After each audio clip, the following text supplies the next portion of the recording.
as I understood my decisions were selfish and should not hold her back from having the best life. Jess always stood by me and comforted me during that time. Jess and Emily were good friends, and Jess always kept on telling me that Emily loves me and will be back one day when I am ready. I foolishly held on to that hope and stayed friends with Emily. That was until I met my fiancée Yang. After I finished my PhD, I got a nice job in a big tech company. Yang joined our team a year after me. We started going out for drinks and dinner, and we started dating seriously pretty soon. We are happy together, and financially in a great place. Needless to say, I stopped talking to Emily after I started dating Yang. I proposed to Yang a year after we started dating and got engaged last year. Jess has been acting weirdly since we got engaged. One of the first things she said to Yang after we got engaged was how I had planned the same thing for Emily, proposing on a local hiking trail.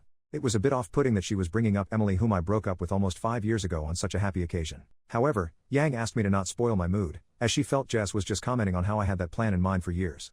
Since then, every time we meet, Jess without fail brings up Emily and how the things I am doing are all the things I had planned with Emily. This happened when we bought a house, planned for vacations, etc. Jess always starts with some nostalgic story and then brings up how Emily and I were so happy together. She is still good friends with Emily and keeps giving me updates about Emily and how great Emily is doing at work when no one is asking for it. It felt like she was painting a rosy picture of Emily to Yang, and telling Yang that she would always be second to Emily. Yang told me Jess's comments bothered her, and I also felt the same. I have brought this up with Jess many times and asked her not to do it. However, she says she will try, but since I dated Emily for 7 years, she would be part of many stories from the past.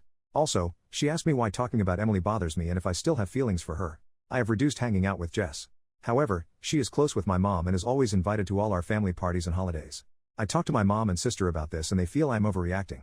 They feel Jess is just telling stories, and since the stories are mostly from college days and later, Emily will be a character in the story. They also feel I should not be bothered by Jess mentioning Emily since we broke up a long time ago. I feel that it's disrespectful to Yang, as she doesn't need to hear about all the fun Emily and I had when we were together and how we were planning to get married. Is it just me, or is Jess truly acting out of line?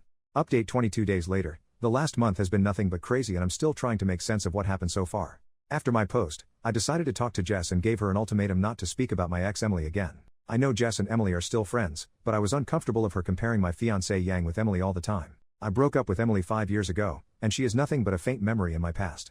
Jess kept on defending herself and telling me that I was with Emily for most of my adult life and it's hard to tell any stories from the past without including her. She also blamed me for being emotionally childish and just forgetting about Emily when she was with me for 7 years. Finally, Jess agreed that she will not bring up Emily in front of Yang, and I should also not treat Emily as she does not exist since she is still Jess's friend. I informed Yang about our conversation. Although she was appreciative about it, she said I did not need to do it and she knows how much I love her, and every time Jess brings up my Emily, she feels sorry for Emily that she let a guy like me go. Yang went to visit China 2 weeks ago for a month as we plan to get married in her hometown. She is taking care of her shopping as well as preparations for the wedding. Jess invited me to her house that Friday for dinner as I was home alone.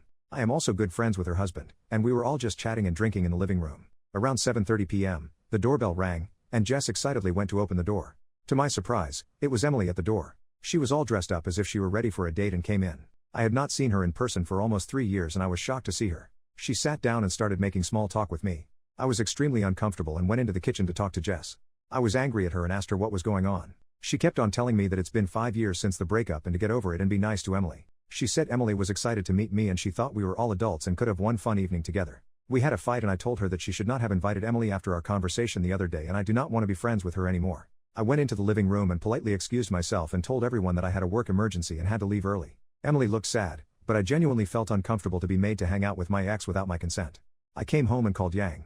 I have never seen her more furious, and she told me she is not comfortable with Jess anymore as she has some agenda that we do not know about. It's different to talk about Emily, but to invite her without consulting is not okay. I also felt the same and I called Jess the next day and told her that she crossed a line, and I was terribly upset with her. I stopped taking her calls and ghosted her. I also told my mom and sister about the whole incident. Last Sunday, my mom called me for lunch.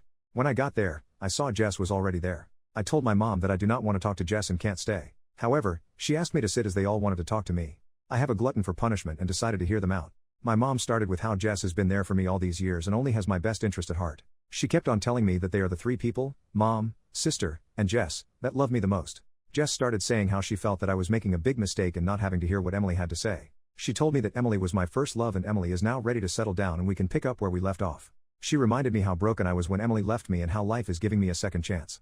My sister also chimed in and said how they all liked Emily more than Yang and how we both looked so great together. Finally, my mom started saying how our culture was so different than Yang's culture, and it is hard for them to relate to her. I asked them in what way, and my mom said that they did not understand what Yang says sometimes and have nothing in common with her. Then my mom asked me to think about how Emily and I would have such wonderful looking kids, while if I marry Yang, our kids will look so different. I started getting their drift and I probed more. My mom told me how our kids would look Asian with small eyes and not like any others in the family. I asked my mom if she cared about my kids' looks more and not about how smart they will be since Yang has a PhD. She blew it off, and I realized she just did not want me to marry Yang because she was Chinese and not white. My mom told me to forgive Jess, and my mom asked Jess to talk to Emily on my behalf and asked her if she would be interested in getting back together with me. My mom was adamant that since I loved Emily so much, I should be happy and pick up things where we left off, as that is the best for everyone.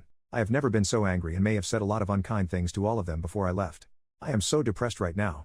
I not only lost my best friend, but also am not sure how I can move on from what my mom said. My mom and sister raised me, and that is the reason I'm where I am today. However, I cannot get over how racist they are being and how they were just pretending to like Yang all these years while actively working on breaking us up. I have been so shocked that I have not told any of this to Yang so far. I might wait for her to come back next week and talk to her in person.